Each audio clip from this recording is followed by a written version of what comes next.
This is an accumulation of the past 6 months of work, and our primary mission has been to take care of the citizens of Louisa County.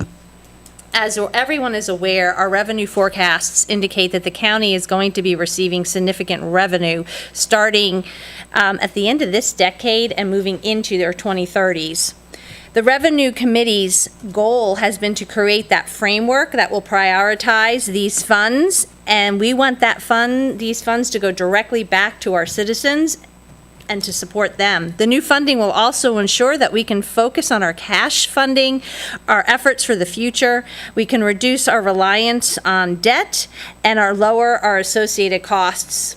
And finally, this is a working document. So this document is just recommendations at this point. We think that public input is important, and we encourage everyone to let us know what you think about this so we can tailor these funds accordingly to how our citizens want them. As Rachel says, we want this money to directly support our citizens. And we also know that making priorities early is the best way to ensure that this happens. This funding will support efforts that we haven't been able to consider in the past due to physical constraints. We also want to be sure that these new revenues are the only dollars supporting these new efforts. Probably, we hear quite a bit from our constituents and other folks in the county, and the data centers that are key to this new revenue,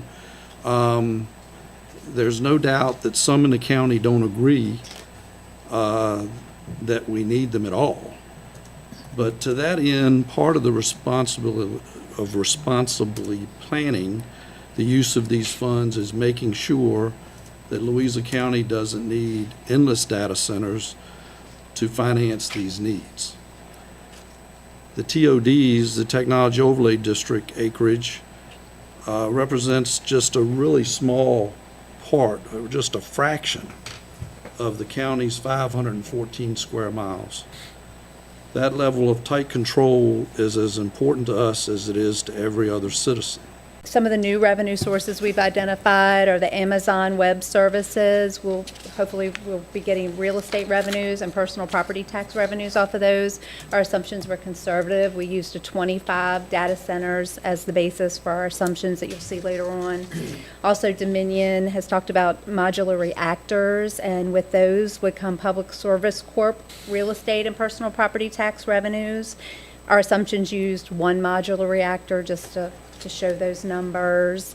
Some of the potential future uses that the group has come up with would be tax rebates or reductions, the planned capital, which I already mentioned, some road projects, recreation projects, public safety and judicial facilities, airport upgrades such as a runway extension or the terminal building that are things that are needed out there. Rural preservation has been discussed, water, sewer, utility infrastructure for upgrades or maintenance or new facilities, HAB mitigation for Lake Anna, litter mitigation throughout the county, and then reserves for our general fund and long-term capital, so as things rise that we do cash payments with. What your committee has recommended to you is coming up with committed allocations. And this would be a similar approach to how we use transient occupancy tax funding, where the board kind of attempts to agree in advance on allocations for every dollar that would come in. And the nice thing about using an allocation basis with percentages is it kind of happens independently of how much money flows in any given year. Just a percentage of every dollar would go towards those allocations, and the board would set those allocations based on priorities, as Supervisor Woodward said, that you all have.